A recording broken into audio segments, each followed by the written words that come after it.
Ayan, good morning mga idol. Ayan, dito ulit tayo sa Palar Wet Market, Talipapa.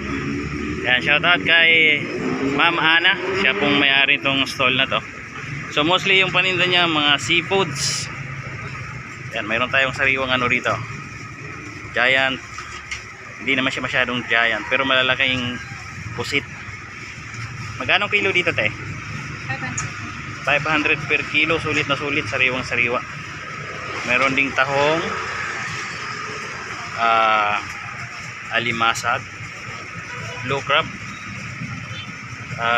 pampano. Meron sila salmon, big salmon. At ito masarap to guys. Lato yung tawag dyan, no? Lato. Ayun, lato. Magkano per kilo dyan? 280. 280 per kilo. Ayan, mahal-mahal na pala. Fresh na fresh yan. Sa scallop natin, kalahati 150. Ayan. Meron ding seaweeds pa doon. Ayan guys, kung magawi kayo rito sa area ng Palar Market, so pagpasok nyo galing C5, bandang kaliwa lang. Kay Ate Ana, shout out naman dyan. Ayan, kaway-kaway. Ray M Mix Vlog, sa YouTube. Ray M Mix Vlog.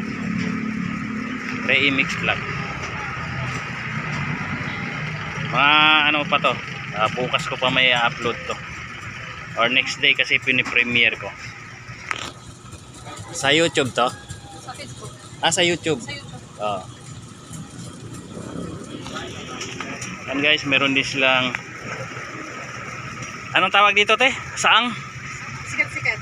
Sikat-sikat. Ayan guys, oh. Halaan mo po yung kilo, sir. Ayan, merong halaan doon. Ang sarap nito mga idol. Ayan,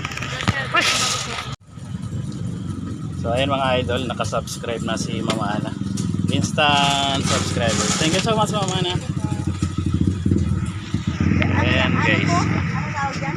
Alimasag. mayroon din ditong pugita. Itong pusit na kalawang ang tawag ito.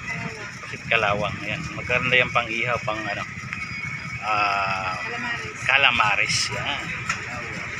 Batang ano ako, aalisin na Ito po, para kakainin na lang yun. pusit ballpen. Itlogan. Pusit itlogan. Ayan guys, maraming klase po ng seafoods yung makikita natin dito. Medyo mura lang din yung price. Magkano ganun?